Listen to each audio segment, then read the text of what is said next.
Mom hissed it across the dinner table, her fork suspended midair, eyes glinting with that familiar cruelty she thought passed for truth.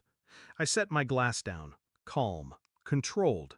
Then ask her, I said evenly, to return the $80,000 I gave you since college. The silence was instant.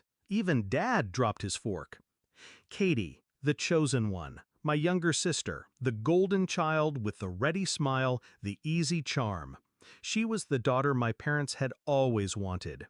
I was the placeholder, the workhorse, the one who kept the lights on while she floated through her 20s chasing internships, unpaid gigs, failed startups. And when the bills piled up, they came to me. Just until she finds her footing, Mom had said. Family helps family, Dad had added. I wired tuition payments, covered rent, cleared debts. Every dollar I earned while grinding through 12-hour days, I funneled into their pleas. 80,000. I counted once, late at night, staring at my drained savings account. $80,000 gone. And still, they looked at me with disappointment. Still, Katie could do no wrong. The shift came one afternoon when I found out she'd bought herself a car. Not just any car, a glossy new SUV. I'd assumed she was drowning in debt. That was the story they fed me. But when I asked, Katie laughed, tossing her keys in the air. "Oh, Dad co-signed.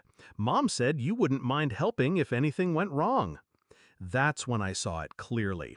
I wasn't a sibling. I was an ATM, a convenient shadow, and they didn't expect me to question it. I didn't explode. I didn't scream. I stored it away, quiet as stone.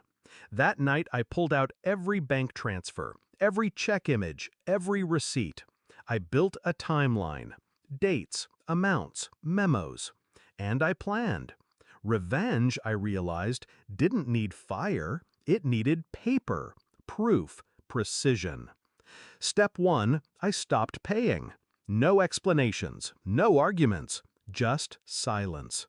When the calls came, Mom's voice shrill, Dad's tone tight with anger, I let them go to voicemail. Katie texted me half-hearted thank yous, then angry demands. I ignored them all. Step 2, I invested what I had left. Slowly, deliberately. Real estate, low-risk funds. My balance grew while theirs thinned. Step 3, I waited. Because people like them always overreach, always assume the well is endless. And tonight, it finally snapped. Katie had announced her promotion, director of something vague, wearing a dress that screamed money. Mom toasted her, pride radiating like a spotlight. Dad nodded approval. Then Mom turned to me. "You should be happy for your sister. Not everyone can be as successful as she is. You're just bitter." That was the moment. The blade I'd sharpened for years. I set it down in a single sentence.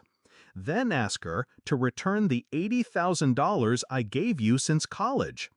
The sound of Dad's fork hitting porcelain was louder than any shout.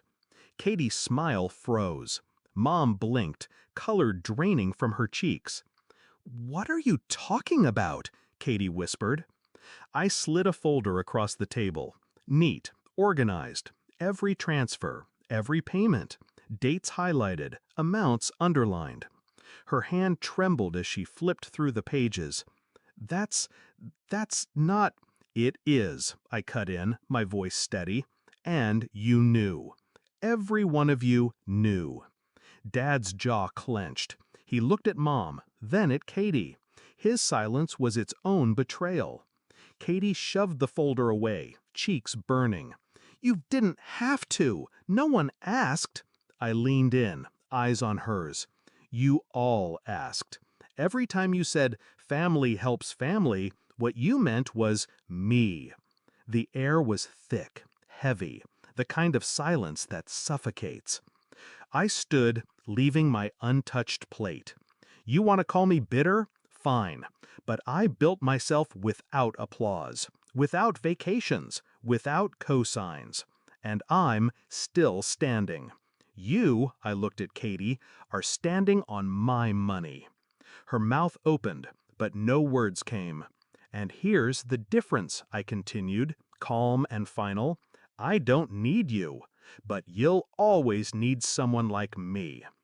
I walked out, the folder still on the table, their faces carved in shock. They've called since. Emails, voicemails, all dressed in the language of reconciliation. But there's no apology in them. Just fear. Fear that their leverage is gone. I don't answer. Because the truth is simple. I gave them years of my life, my savings, my loyalty. And they called me bitter. Now, I give them silence. And silence, I've learned, is more expensive than $80,000.